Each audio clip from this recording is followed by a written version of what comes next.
देश के कई राज्यों में यूसीसी यानी कि समान नागरिक संहिता लागू किया जा चुका है, तो कई राज्यों में पाइपलाइन में है।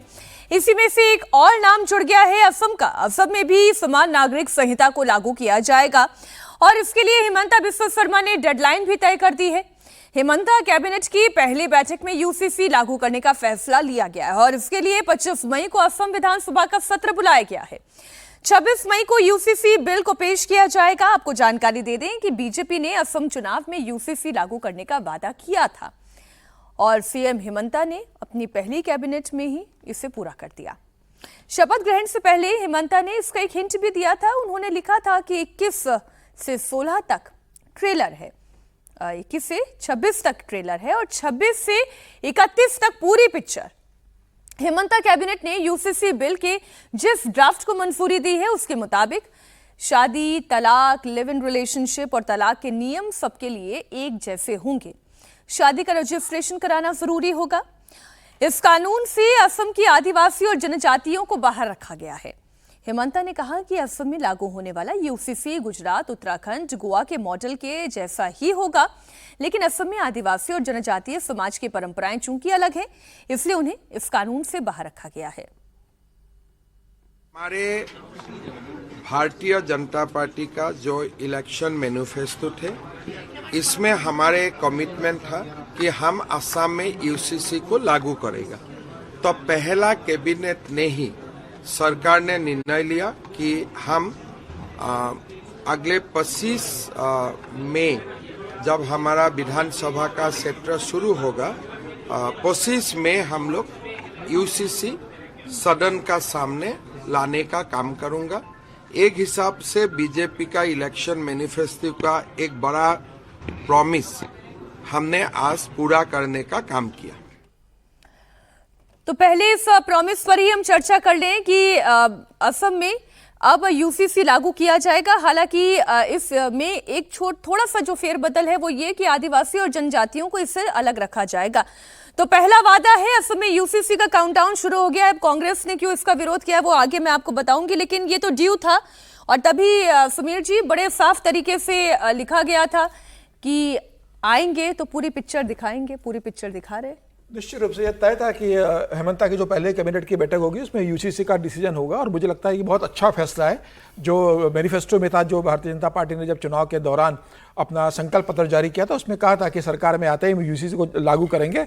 और पहली बैठक में लेना यह बताता है कि भारतीय जनता पार्टी अब पूरे देश के अंदर यूनिफॉर्म सिविल कोड को लेकर किस तेजी से आगे बढ़ रही है। और मुझे लगता है कि सिर्फ आसाम में नहीं, बंगाल में भी यूसीसी लागू होगा, ये वहाँ के मुख्यमंत्री ने कह दिया था, तो वहाँ भी लागू होगा। और मुझे लगता है कि तमाम राज्यों में जहाँ भारतीय पार्टी का राज्य है, कई ऐसे राज्य जहाँ भी यूसीसी नहीं आया है तो वहाँ लागू होगा। तो भारतीय जनता पार्टी ने दिशा में कदम बढ़ा दिया और मुझे लगता है कि एक बहुत अच्छा फैसला इसको मैं अब देखता हूं और आने वाले दिनों में तमाम भारतीय जनता पार्टी की राज्य सरकार इसको लेकर आएगी और मैं उम्मीद करता हूं कि केंद्र सरकार भी इसको लेकर कोई एक अपना कानून लेकर आएगी। हालांकि अभी केंद्र सरकार को लाना होता तो वो पहले ही ले आती। अभी तक केंद्र सरकार ने इस पर तय किया है, अभी भारतीय जनता पार्टी राज्य सरकारें लेके आ रही है, लेकिन मुझे लगता है कि आने वाले समय में केंद्र सरकार भी इस पर आगे बढ़ सकती है। हालांकि अभी केंद्र सरकार ने ऐसा कोई मंशा या ऐसे संकेत नहीं दिए कि वो यूजीसी को लेकर आएगी, लेकिन फिलहाल राज्य सरकार जिस तरीके से आगे बढ़ रही है, आने वाले दिनों में केंद्र सरकार भी लेकर आ सकती है और मुझे लगता है कि बाकी राज्यों में भी तुरंत लागू होगा। लेकिन कांग्रेस पार्टी इसका विरोध कर रही है और कांग्रेस नेता गौरव गोगोई ने कहा है कि बीजेपी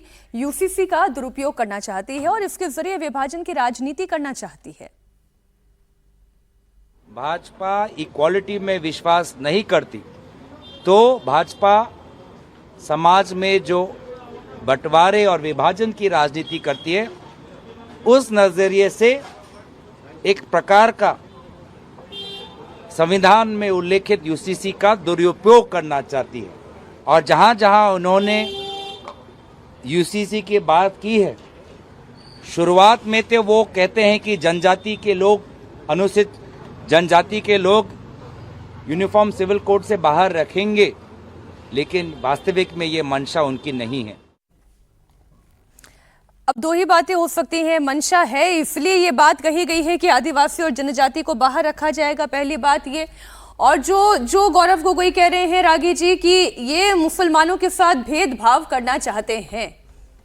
देखिए, यूसीसी तो संविधान के प्रावधान के अनुसार है भाई directive principles of state policy में आर्टिकल 44 में तो यूसीसी का प्रावधान है और 7 बार कम से कम देश की सुप्रीम कोर्ट और हाई कोर्ट्स मिला करके कम से कम 7 बार कहा है कि देश को यूनिफॉर्म सिविल कोड की तरफ ले जाना चाहिए।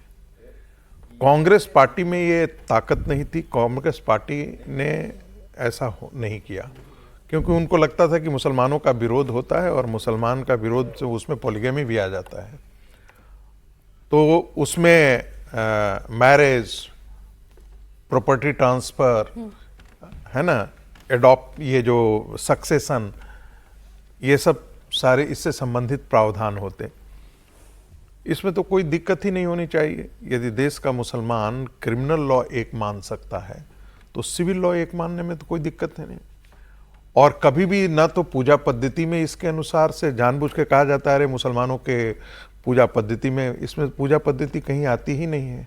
आप कैसे शादी कर रहे हैं, कैसे ब्याह कर रहे हैं, इसमें ये इसके प्रोसीडियर और उसकी तरीका है, इसमें भी कोई हस्तक्षेप नहीं है। तो ये सब चूंकि कांग्रेस पार्टी मुसलमानों से डरती थी, उसको लगता था कि जैसे ही हम काम शुरू करेंगे मुसलमान हमारे खिलाफ हो जाएंगे, हमारी राजनीति खत्म हो जाएगी, तो उन्होंने नहीं किया। अब मुसलमानों की जनसंख्या इतनी ज़्यादा हो गई है देश में, 17%, 18% हो गई है। पहले 9.4% थी, उस समय ये आसान काम था। भारत का विभाजन हुआ था, 10 साल 15 साल के अंदर ये शुरू हो जाना चाहिए था, लेकिन नहीं किया क्योंकि उनको एक वोट बैंक खड़ा करना था, तो नहीं किया जानबूझ करके।